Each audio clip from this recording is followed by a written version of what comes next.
Hey, folks, for the Freight Fraud Task Force, I'm John Cantera, the Double Broker Bounty Hunter, and welcome to a special episode of the Tic Toc Diner. We're going to be talking to Dale Prax today about his DC9 meeting from last week. While all of us were dealing with the Supreme Court decision, Dale was taking care of a bigger issue on behalf of the entire industry. We have that coming right on up. For the Freight Fraud Task Force, welcome to the Tic Toc Diner podcast, where we serve up freight fraud with a side of prevention. Grab a menu and have a seat. Your server will be right with you. Here is your head chef and host, the Double Broker Bounty Hunter, John Cantera. Well, as soulful as the music indicates, this is actually going to be a pretty exciting show. We have Dale Prax with us today, and also on the panel includes the executive team here at the task force as we talk about Dale's meeting. So, Dale, why don't you go ahead and start off? I can't hear you. What prompted this meeting and what all happened? Tell us about it. Well, this meeting actually has been something we've been talking about for almost 4 years. I think I was on the first time I really talked about it was on the Logistics Lounge. We talked about there's got to be a point where we bring all these vetting platforms and onboarding platforms together to have a conversation. Because if you look at it from even that point, we had all John, these. I can't hear you. Oh, am I? No, I can hear you, Dale. I can hear you. Okay. Tommy, can you hear me? Can someone message Tommy, have him back out and log back in? Sure, I'll message him. Okay. Thank you very much. Okay, sorry, Dale. Go ahead. So we've been talking about this for a long time. And the thing that we have to keep in mind that we've seen the stats that we had, 10 or 15 onboarding and vetting platforms come about in the last 5 years or so, give or take. But at the same time, fast forward that same 4 or 5 years, we've seen fraud increase by, some are saying 145%. So that's telling you itself, right? I'm not saying that any of these platforms are bad or good. I'm saying that they're not all that you need, right? They can't, and none of them are good enough by themselves. So I thought that if we have the platforms and fraud is growing, that means the fraudsters are getting between the gaps. A company like Highway may be doing a great job, but someone may call me and say, well, what do you mean? I just had a DOT inspection and a Highway says I'm good, but I'm not validated in your system. Or someone may go to Highway and say, look, I looked them up on RMIS or my carrier portal and they're showing fine there, but they're showing bad in your system. So we have to close those gaps, because what the bad guys do is take the path of least resistance. If I'm disqualified from one platform, I'll find brokers that don't use them and use their system until I get caught there. Then they could be going through 10 platforms before they get to being caught. We had to start sharing that information. So anyway, we decided that we should probably do something like that. And John, you were with me, and Angela was with me when we were down in Jacksonville, Florida. The first conversation we had with Derek Bars a couple of months after he was confirmed by the U.S. Senate to come in and be our administrator. For about 4 years, people thought my idea was really stupid and says, the fine line between collaboration and competition, that'll never work. You'll never get these guys in the same room. And so it's kind of a Dale's dumb idea, right? But as you remember, John, we were sitting on that panel with Mr. Bars, and we brought that notion up to the audience, where we had a couple of people that were representing these vetting platforms. And when Derek Bars thought that was a good idea, so did everybody else all of a sudden, right? Yeah, I love how that works. So he invited us, if you remember, to go to Washington. So anyway, he invited us to come to Washington, D.C. So not only was bringing all those groups together for a panel, but also let's include the FMCSA in that panel too. So they could be involved in the conversation. Where I think that's really important is a lot of us in this industry, including those folks who work in vetting platforms, don't really understand the limitations of the Federal Motor Carrier Safety Administration. We think we can just make a phone call and say, hey, this is a bad carrier, why don't you get rid of them? Well, you have to do things like due process, show cause orders. There's legal rights that they have before they get rid of them. So we can see that it takes a long time to get a bad guy off the road once they're in the platform. So we have to understand their limitations. But at the same time, I think that the FMCSA has to understand our capabilities. Maybe you can't put that guy out of service, but if we have documented proof that he's a bad guy who's a violation of state or federal law, we can recommend to brokers, don't use him or her or that company.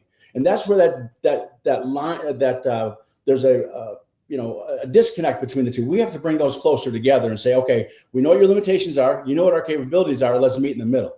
And that's what this thing was designed to do, is let's meet in the middle and talk about sharing, not trade secrets, not customer lists, but intel. If we can share intel, we can do better. And the analogy I've made on your show and on others is that it's almost like the armed forces. There's an Army, Navy, Air Force, Marines, Coast Guard, Space Force. Not one of them go to war by themselves. And during peacetime, they give each other a little bit of ribbing in the bar, like, oh, you're in the Army, oh, you're in the Marine Corps, whatever. It's very similar to what we have in the vetting platforms. We have a bunch of people fighting the fight, but sometimes, and we'll give each other a load of crap during peacetime, and that's fine.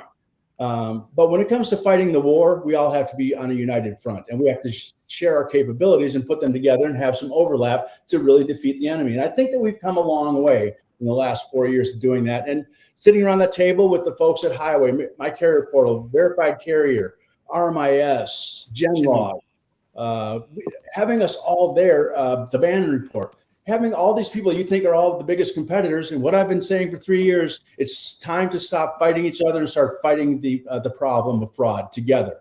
We're at that point, and we're really starting to do it. A lot came out of that meeting. The after action reports I'm hearing so far, it was very thorough. The only negative report that I'm seeing from a couple of people is we wish you had more time to talk. And that's not a bad negative report to have, because next time we'll have more time. Yeah. So what topics specifically were covered by this group? We talked a lot about registration integrity. What are we letting these guys in the door in the first place? It's pretty sad that it's getting to a freight validate. Some of these people should not have gotten to us in the first place. We have to get better at that. Now, of course, we understand that Modus, which is the day we were there was the last day that you could register electronically. We were sitting around the table as that was going on. Modus is going to have a big help in this.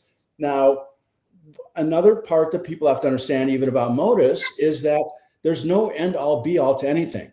We've all developed some sort of software in our lives, right? So even if you take Freight Validate or a Highway or a My Carrier Portal, any of those platforms are huge undertakings. Nothing compared to what Modus is. Modus is a lot of software. There are going to be bugs in it. Things are going to go wrong with it. We can't shoot that messenger that's building it yet because it is a lot. And if anybody denies that, they're crazy. There's going to be some bugs in it, but I think that we're on the right path of at least getting that front door shut. The more people we not allow into that front door, because as I mentioned before, once they're in, it takes a lot to get them out. So what Modus does is makes it much easier for the good guy to get through and much harder for the bad guy to get through. That is a step in the right direction, because none of us are going to go out of business. None of the fraud fighters are going to go out of business because the fraudsters are still going to adapt and pivot and change. We've seen that happen all the time. Every time we come up with something, every action is a reaction. But what it will do is stop them from coming in the first place. People are going to come in, they're going to break bad. But imagine if we had a world where we only had to deal with the people that are in here because somebody's going to break bad. Like to see the day where the load boards like RMIS and Truck Stop depends more on being a load board than a vetting tool. Let's let the FMCSA be that vetting tool. We can deal with the fraud a little bit after it comes in, and that's where we got to be. And that's where registration integrity comes in. That was probably one of the top topics we started with. Let's see, identity verification. We talked a lot about that. We all know that IDEMIA was brought in. Luckily, I know the guy that really introduced facial recognition verification to the industry back in October of 2022, because he's on this podcast. He's wearing a green shirt that says Freight Validate on it. So I know him pretty well. And everybody thought that was a dumb idea, right? It's a bridge too far. We're jumping into people's security, not thinking that to rent a car at Hertz, you have to do the same thing. You know, we're worried about a $19,000 Impala, but not a $200,000 load of copper.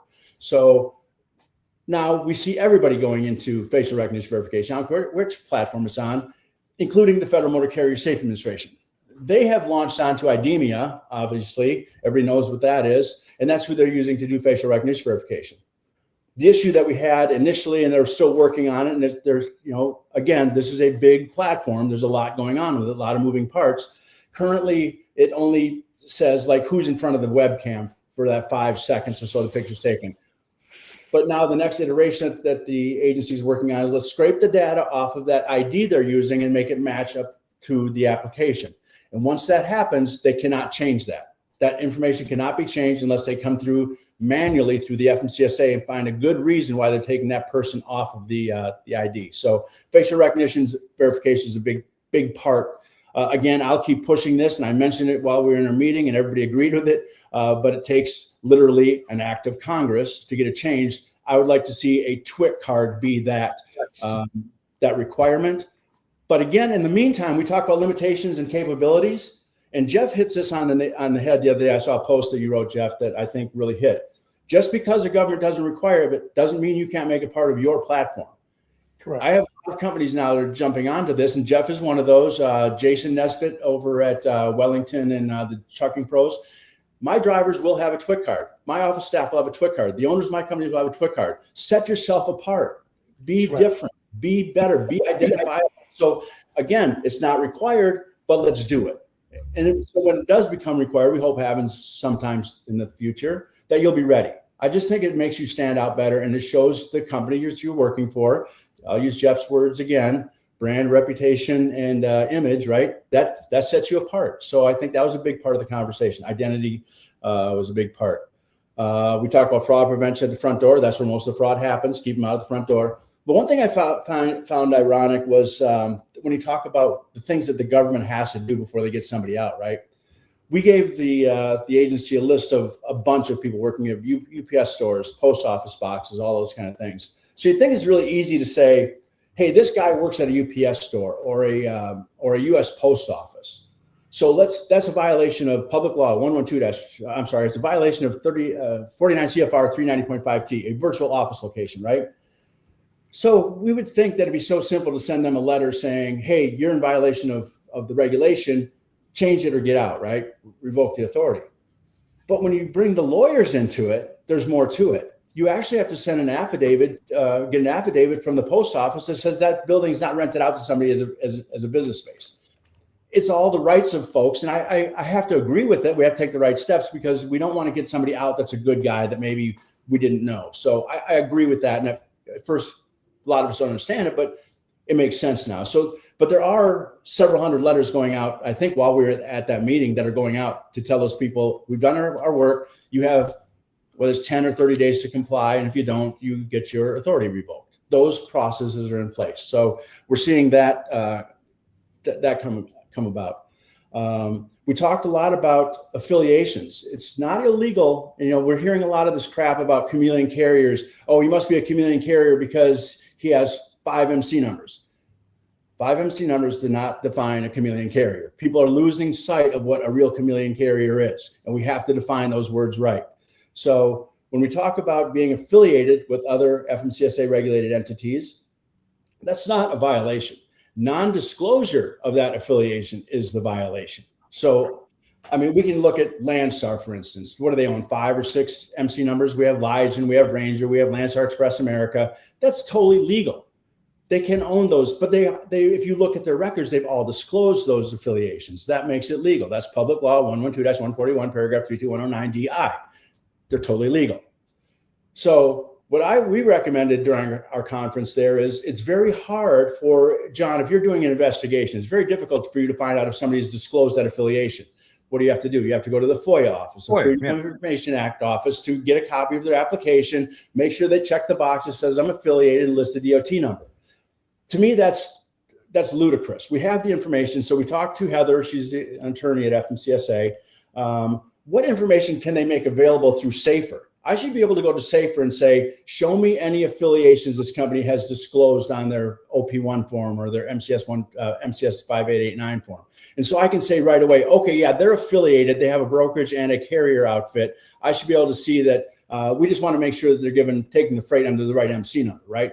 Now, if they marked that they're not affiliated, we should see that also on Safer. So when we find out that they are, now we can contact the fraud unit and say, hey, wait a second, their application says this, without having to wait 6 months for FOIA. So those are some things that we talked about. I think that'll make a difference. Again, it comes back to the legal part. And within Freight Validate and some others, we're going to be able to see that without too much, we're going to get the information from FOIA faster, but nonetheless, that's one of the things we talked about as a group. We think that's important.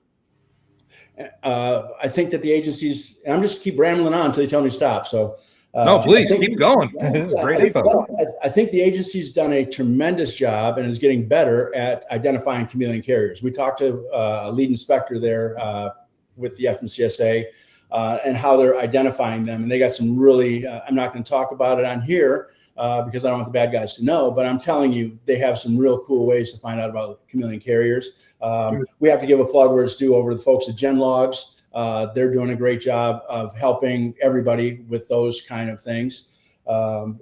Tremendous model for that. But we have to be really careful about putting, like on LinkedIn or Facebook, hey, this guy's a chameleon carrier because he owns 5 MC numbers. This guy's a chameleon carrier because he lives in an apartment building with 5 other people. This guy's a chameleon carrier because fill in the blank, right? A chameleon carrier is a guy that's been running for a while, is losing his credibility. His safety scores are going through the toilet. He says, I got to do something quick. I'm going to buy or start another MC number, move my employees, move my drivers, move my trucks, move everything over to this new company.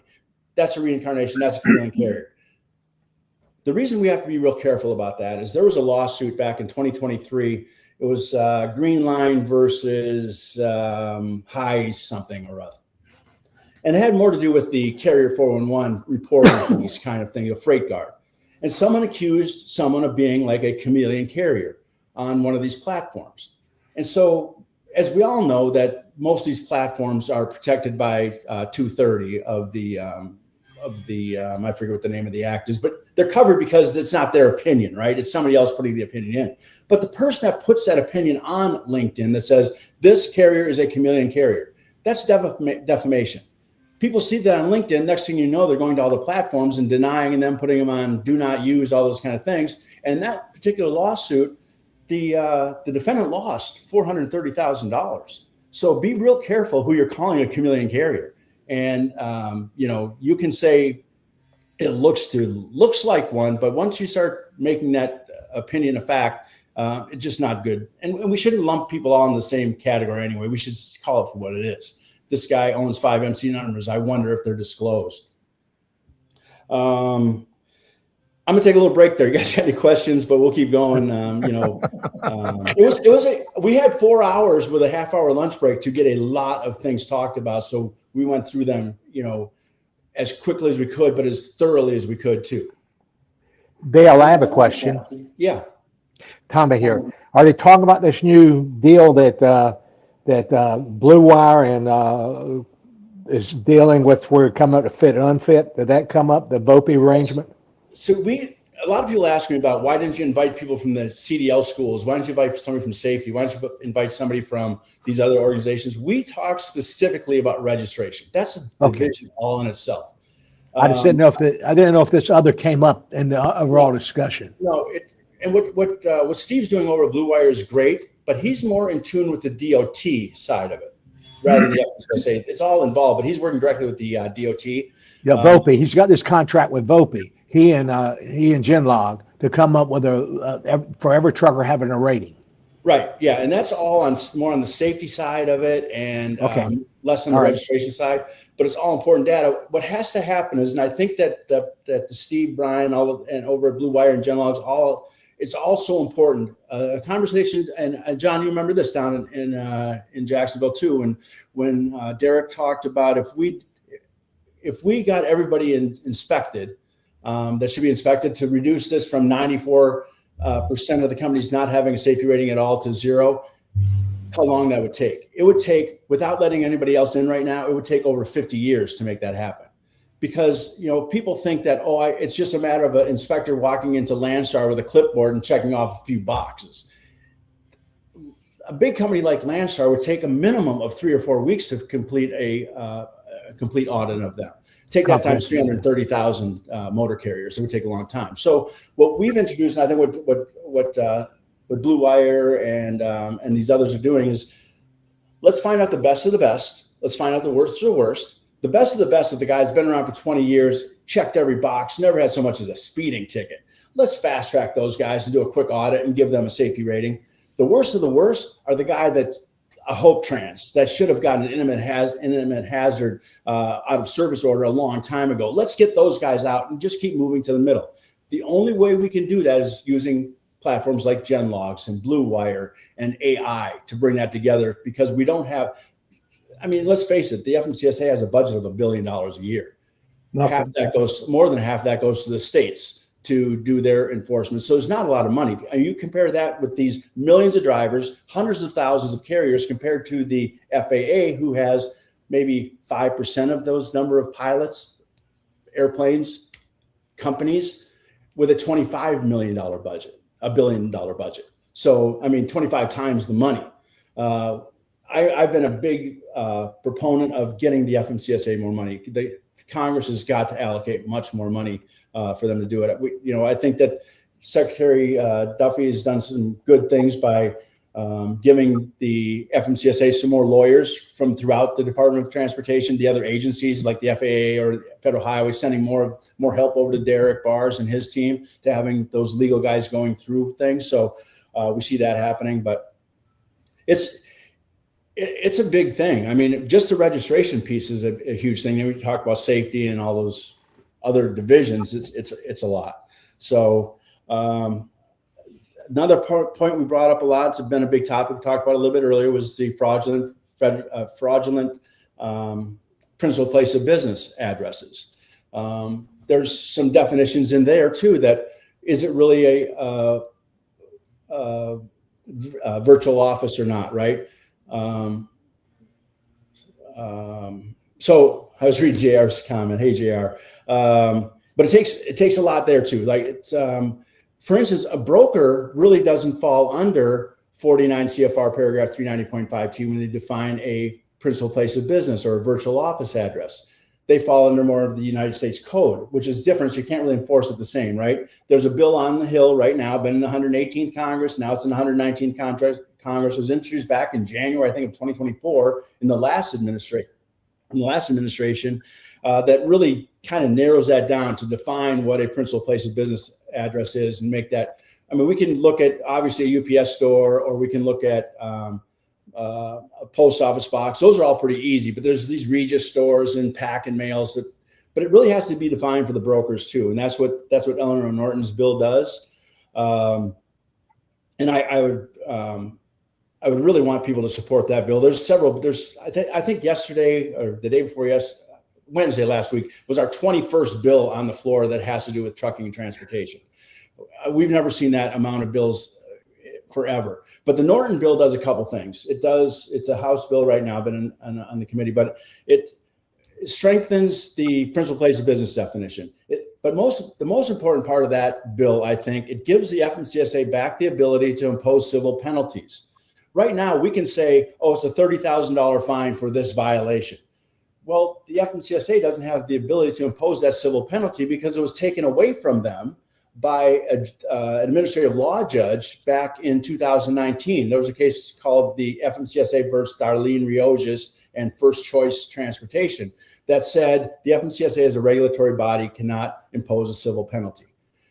To me, that just means, okay, we have a regulation, but we have no enforcement. So we just have a bunch of suggestions. Hey, come on, buddy. Will you please just do it right? That doesn't work. We got to put people in jail. We got to give them fines. So I would encourage everybody, as JR said, I think in his comment, that you need to engage with your congressmen. You need to engage with your senators. Secretary Duffy said it the best, and I'm going to quote him as often as I can. When he was at the Mid-America Trucking Show, he was on the stage and he said, drivers, stop bitching at your windshield and start getting involved.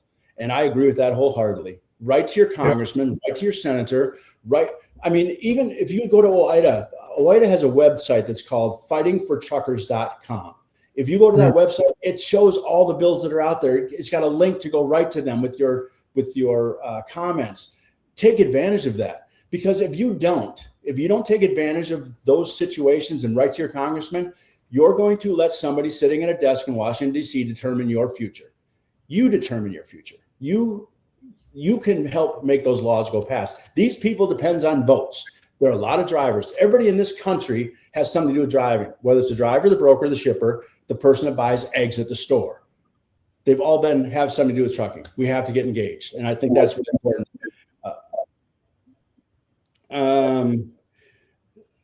We talked a little bit about the US DOT number and MC numbers have been talked about since 1995 to get rid of buying and get rid of MC numbers, go strictly to DOT numbers. There's still a lot going on with that. Like what'll happen if somebody sells just their brokerage side of their US DOT number. So there's a lot of talk going on there. It's going to take a while for that to get back out.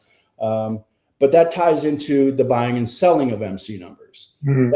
That's the hardest thing for any of us, no matter what we're doing in this fighting of fraud, to catch, because people are very slick at doing it. They just don't change the information. They'll buy a number, they'll go online and tell a guy, hey, I see your insurance is going to expire in a month. I'll pay for the last month. Here's a piece of paper, sign it. And the driver thinks it's legit. It's all notarized and nice. Until it becomes a Zelle payment, that's when I start having a red flag go on. Who buys a business through Zelle or, so buying and selling of MC numbers, there used to be a regulation. And I think there was some clarification done on it back in the Federal Register in 2023 or so, that the FMCSA used to have to approve the transfer of an MC number, but that has gone away. It was, there was rulemaking and comments and people thought it wouldn't be necessary, probably because we're going to eventually switch to DOT numbers, but we know now that it's necessary. One of the things we talked about at length is, and this is where the FMCSA was very happy we were there because we gave them this kind of input. The problem is the seller sometimes is the victim. He doesn't understand that some guy calls him and says, hey, I see you're in a bad way. You're going to go out of business. Here's $10,000 in cash. And the guy with one truck that was going to go out of business anyway doesn't realize the ramifications, because this guy is so convincing that he's got, Esquire behind his name and he thinks he's an attorney. So automatically, right, it must be legal.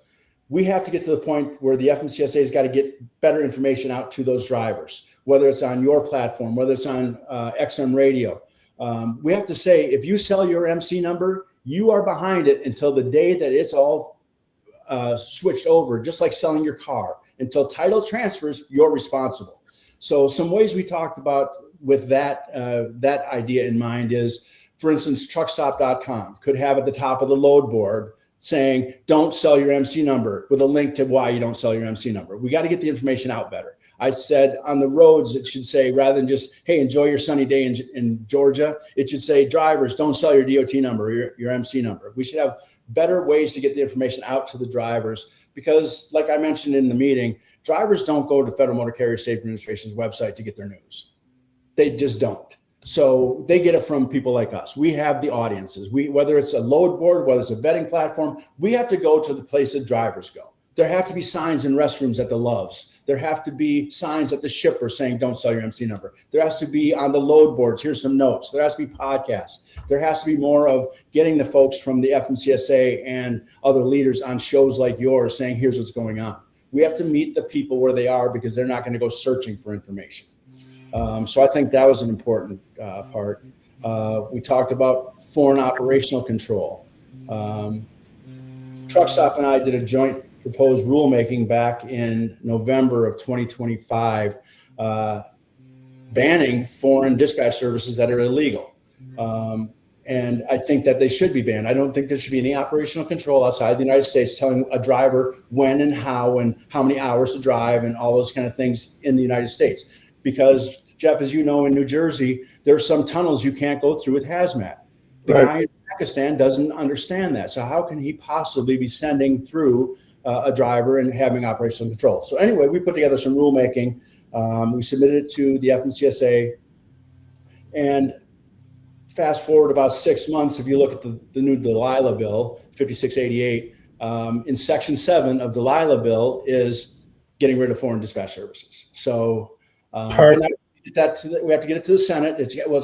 It's past T&Is. It's got to go to the House. Then we got to go over to Senate. But we had some, second part of my week in DC was meeting with, I think we met with 8 senators and representatives talking specifically about these things.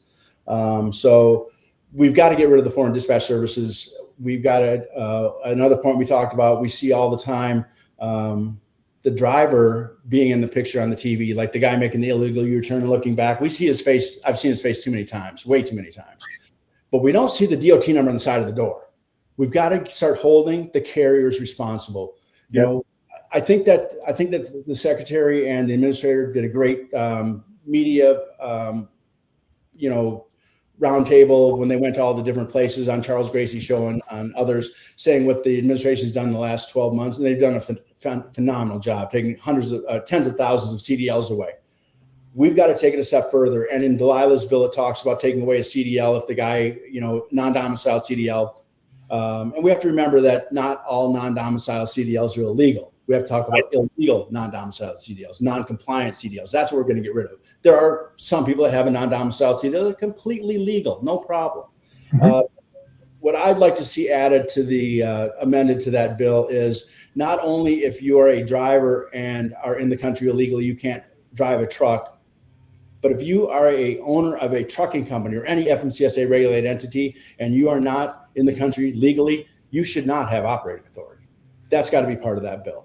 And we're working. I bet I talk to Marcus Coleman twice a day, talking about those kind of things. Again, we talk about government limitations, industry capabilities. That's where that kind of comes in too. Marcus and I are putting together something we call the Delilah Standard. Yep. Jeff, it goes back to what we talked about. You don't have to have a TWIC card, but let's have a TWIC card. Yep. The Delilah Standard is a pledge that says, I'm going to do what we're supposed to do. I'm going to properly vet. I'm going to make sure that all the things are going right. I'm using a truck that's got all the safety. I'm doing my pre-trip inspection. That's a standard that we should all stand by. We're calling it the Delilah Standard. Matter of fact, we talked to Stoughton Trailers, they're working on building a trailer that meets the Delilah Standard. We're talking to some of the OEMs like Peterbilt, Volvo, and we talked to several of them now about building a truck that's going to have an emblem on it that says the Delilah Standard for safety for that truck. And we're also talking to some folks in California because I think the federal government's got a lot to do, but I think the state can do more, right? We had some conversations with Marcus and I have had some conversations with some leaders in California because we want to start there because a lot of things come from California. One of those things we talked about is that I think that there should be some sort of help for OEMs that build a safer vehicle.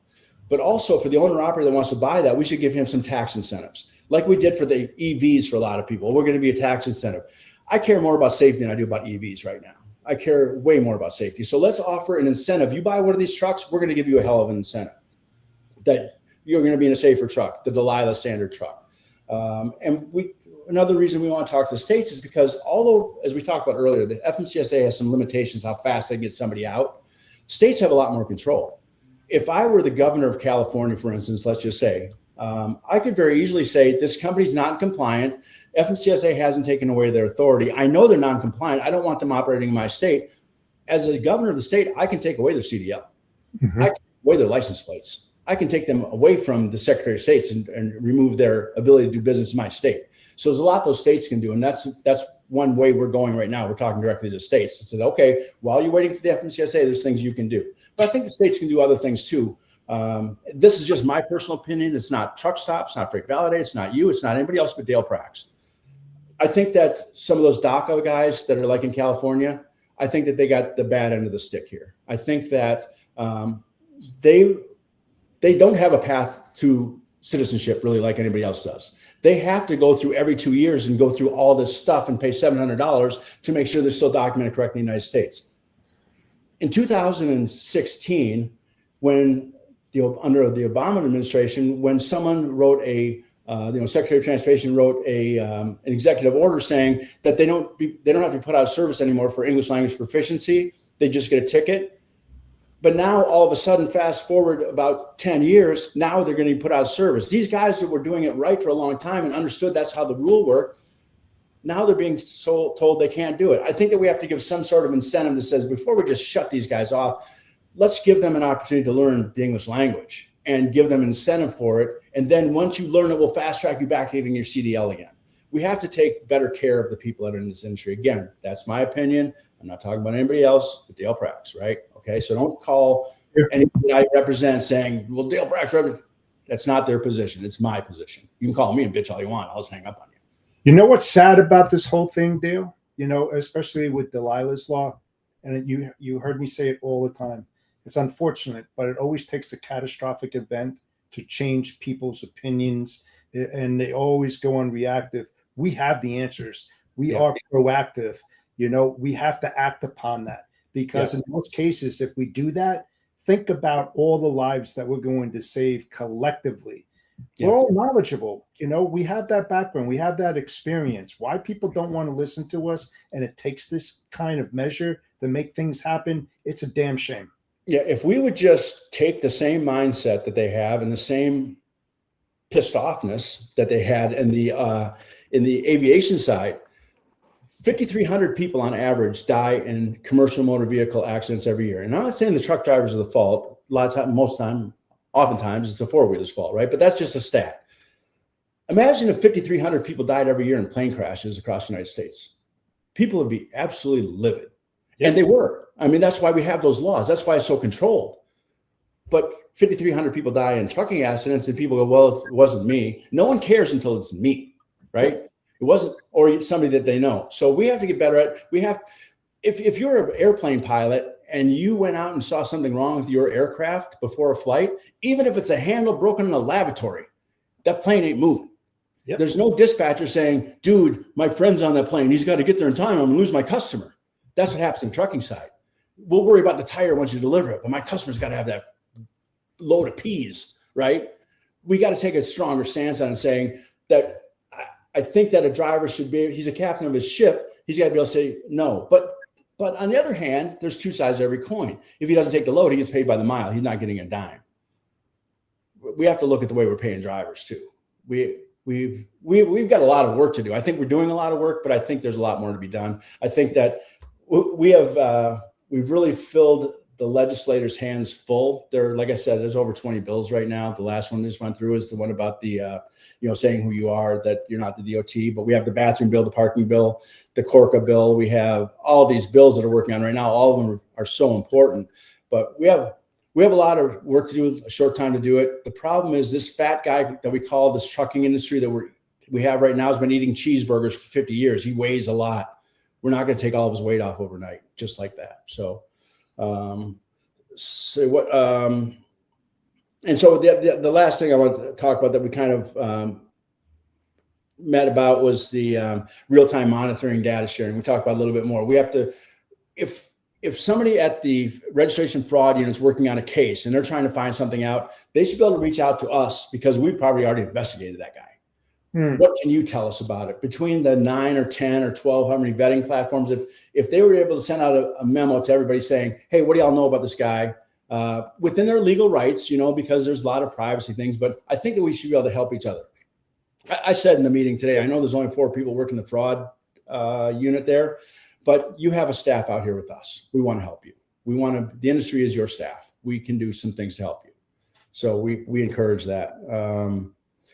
They went into a lot of discussion about how investigations are conducted, and there's a lot of work behind it. But I think that we can help with that. I think that, John, your name came up several times, how they get leads from you on investigations you're doing. So that was really kind of cool to hear that. It's just nice to sit at a building like that and then talking about people that we work with every day that we respect in this industry. So, I wanted to make sure that you knew that your name came up several times by the folks in leadership at FMCSA about your work. So thank you. And I just talked about fraud. I'm just going over my notes here because I want to make sure we cover as much as we can. Fraud and investigation staffing is limited, massive workload, and the government can't solve the problems all by themselves. They need us. We need them. So we got to work closer together. This is the first time, and Jeff, you've been around longer than all of us. Have you ever seen an industry and agency work so closely together in your career? Oh no, but I mean, way back in the 80s before deregulation, everybody got along. It was a different animal though. It was personal too. You had to get work with. Before deregulation, you had to get along because you had to be recommended by somebody to come into it. Exactly. You had to work together. So the relationships still matter. Relationships is probably the most important thing, but you have to remember too that No matter what kind of relationship you got with somebody, people lie too. You can have a relationship. You can meet a broker carrier, somebody, become best friends with them, and he could still be a scoundrel. So, and one thing that we learned really quickly, and it was kind of surreal for me, right? To be standing on the steps of the Supreme Court on the day that it was passed, right? That the Supreme Court ruling came about. We planned this meeting for May 14th, several months ago. And we've been hearing for the last 2 months that probably be June, early July before this thing comes out. And lo and behold, halfway through this meeting, somebody at the table said the Supreme Court just ruled. And I think that everybody at that moment, I think there were, with FMCSA and industry, I think there were probably 12 people, 13 people around that table. And at that moment, I think everybody realized how important everybody at that table is, because the brokers are going to need help. The carriers are going to need help. The shippers are going to need help. Shippers have to understand too that this doesn't exclude anybody from lawsuits. The shippers are, in my opinion, again, nobody else but me, the shippers are going to be sometimes asked, did you do due diligence in picking your broker? Yep. And so we got to be able to give them that sort of information. I think that, again, I said this before, I'll say it again. I think that the Supreme Court ruling didn't have a whole lot of impact on the guys that are doing it right now. And we have to remember too that this doesn't say if there's an accident that you sue the broker. This says if there's negligence in choosing somebody who had an accident, there's an issue. You could hire and vet JB Hunt, for instance, and they could pass everything. Just because their driver goes rogue and gets in a road rage deal and takes somebody off the highway, how can you hold the broker responsible for that? I mean, that's just how ludicrous some of these laws become. So, so that was good. But that kind of wraps up kind of what we were talking about. But then what we did go more into about what the industry can offer the FMCSA. We can offer support and collaboration like we talked about, and they're getting that from us now, but even more, I mean, they've got it kind of in a silo. It's me and John and, Danielle and some others that are kind of giving them information. But now we've invited everybody. Hey, if you got an issue and it affects public safety, do you have some information, say on a Hope Trans or a TUTAS or one of those? Let's not wait for their inspectors again. Let's give them some meat to go in there with. And because again, they're short staffed. We have a lot of informational data. We as all of us sitting in this room and a lot of people probably watching us, we all have an ability to identify suspicious patterns probably before it gets to the FMCSA. So patterns matter. We have to keep watching those and getting them over.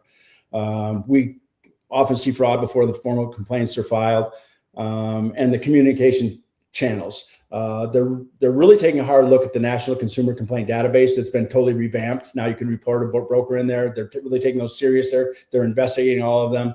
One of the comments I heard from one of the fraud folks is this. They said, you wouldn't believe how many emails we get from Secretary Duffy asking us to look at a DOT number because he watches Twitter.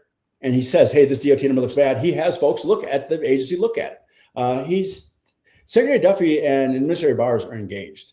In my time, I've seen more and more about lobbyists going and talking to the Hill and the FMCSA about things. And while they're still important, I mean, you look at the ATA and you look at OIDA and you look at TIA, all those they're so important. They represent a large group of people.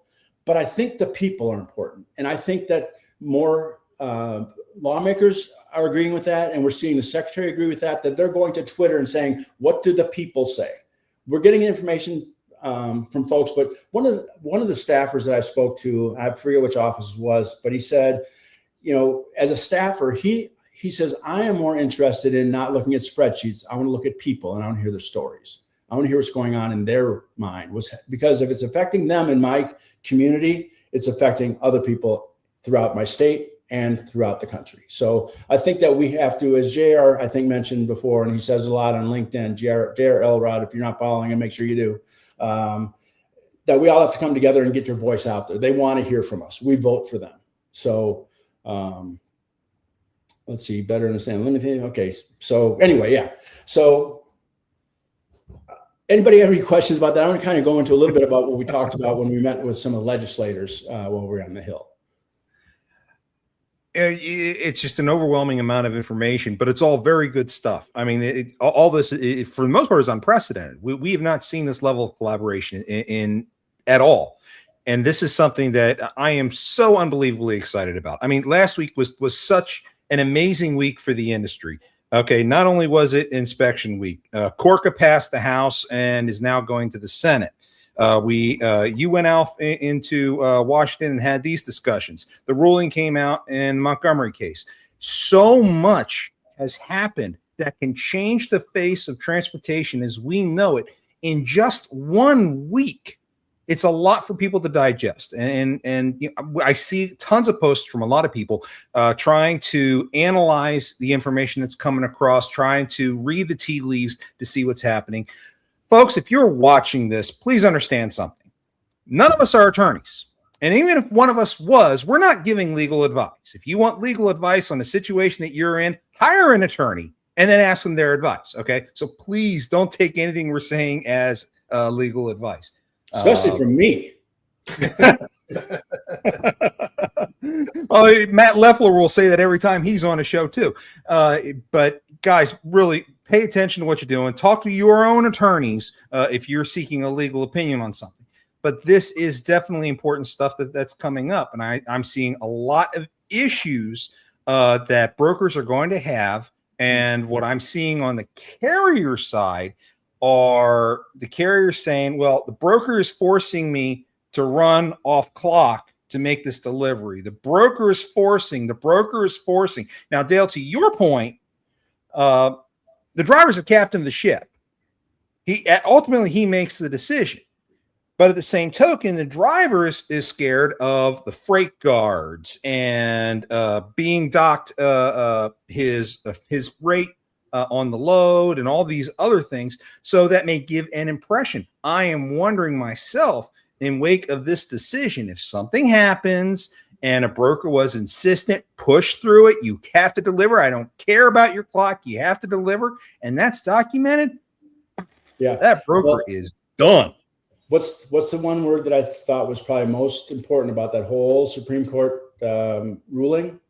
Negligence. Mm-hmm. Did you make a negligent hire? Did you do something illegal to make it happen? So let's say that guy gets in an accident and there's document proof that he was told to run. That's coercion. That's illegal. You'll be held responsible and liable. So, and there's, a matter of fact, there's a bill on the House floor right now, I believe, about coercion is already there, but it strengthens it. There was some ruling, some guidance that came out just last week again about coercion. I think that you're going to see a hell of a lot less coercion because, the brokers are going to be held responsible. Those lawsuits cost a lot of money. It's like would a pilot ever listen to some air traffic controller saying to do something? He says, no, I'm not going to listen to you, or don't fly that plane because it's broke. Go ahead and fly it anyway, even though the landing gear doesn't work. It's the same idea, right? You're the pilot of your plane. Do what you're supposed to do. So I know we only got a couple of minutes left, but I want to just cover some things that we learned on the Hill. Corca was passed through the House. However, I mean, as good as that is, because it was passed while they're out of session, the Senate bill has to match exactly. So we have to be real careful about that when you talk to your senators. Just say, push the thing through. It's written fine. It really is. Scott Cornell took part in in authoring some of that bill. We spoke to Senator Grassley's office at length about that bill. He's the main sponsor in the Senate. It's got to go through, but we got to get through sooner than later. The other important bill I think is that we all know about is the Delilah law. That I think that has to be. It's got to get through the House, but I think that has to be added. That we add the motor carrier, not just the driver, when it comes to non-compliance. I think that getting rid of illegal dispatch services is a priority in Section 7 of that bill. So I think that's got to go through. Senator Cotton's national security bill that says that there are problems. I mean, big problems in the Department of War, Department of Defense, as far as who they're giving their freight to. They don't know who they're giving their freight to in a lot of cases. There's a lot of people from overseas that are running dispatch services, dispatching freight to guys in the United States that should never have taken that freight. They're in the country illegally. So Senator Cotton's bill strengthens that. One of the conversations we had with U.S. Transcom about 2 weeks ago, when we talked to them about, giving loads to people that didn't have even operating authority. Maybe it was revoked 5 months ago, but they gave them 14 loads yesterday. when their answer is, well, they had a SCAC code.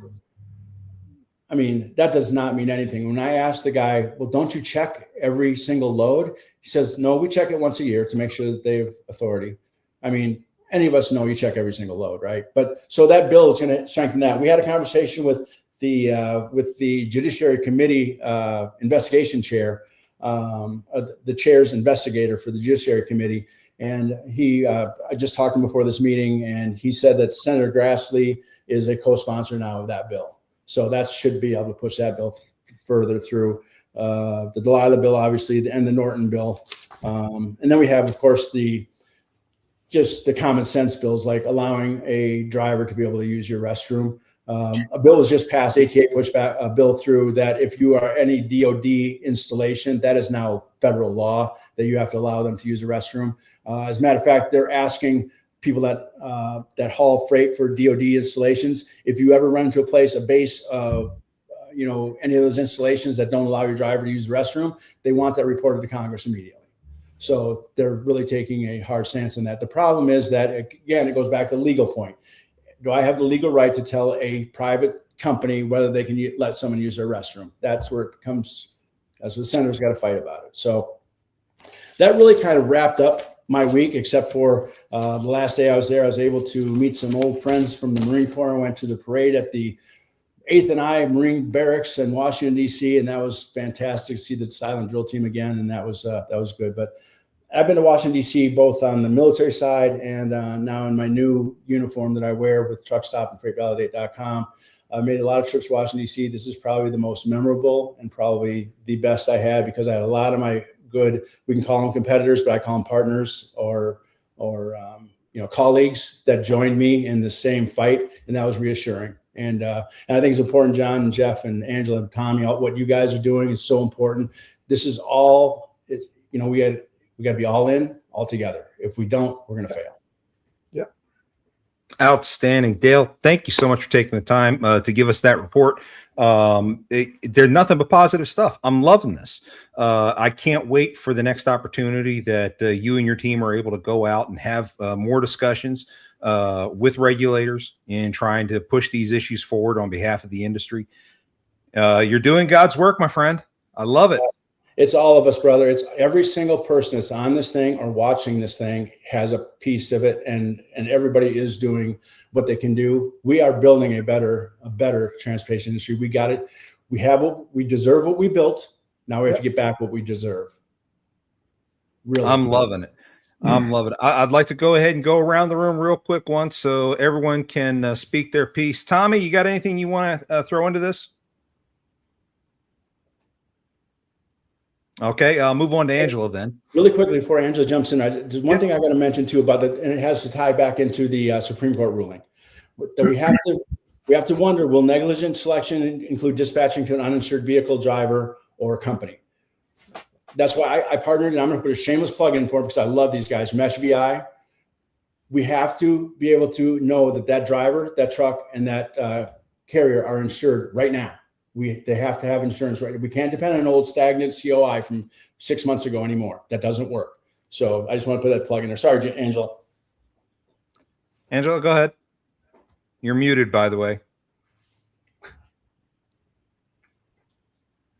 Okay. Jeff. Apparent technical difficulties today. Yeah. Where do I start? I was kind of excited when the decision came down from SCOTUS for the one reason. Now forcing accountability. And that's what we've been missing. And I said it a billion times.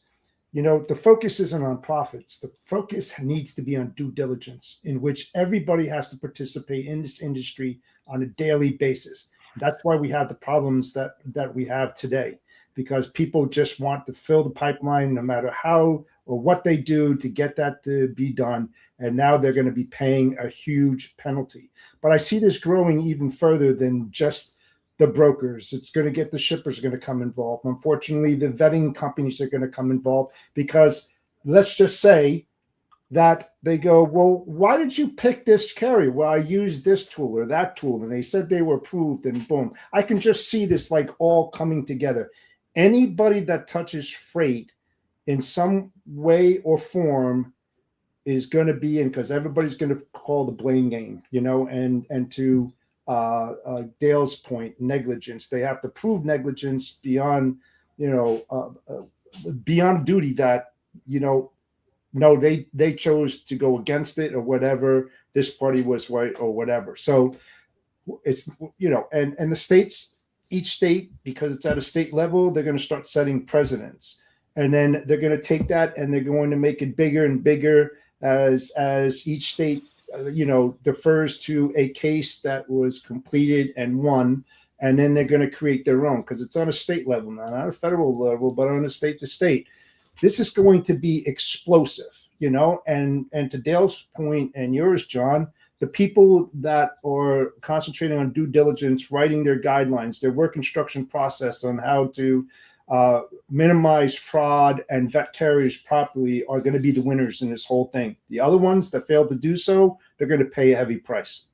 That's it. Here, one more thing. I had to jump. I have a meeting with the DOT in about 1 minute, but I want to leave with this one fact, that whether you're using Freight Validate, any other platform, it's just like changing your tire on the side of the road. I'm the tire iron. I can help you with the tool to do it. You got to do the work. That's right. Yep.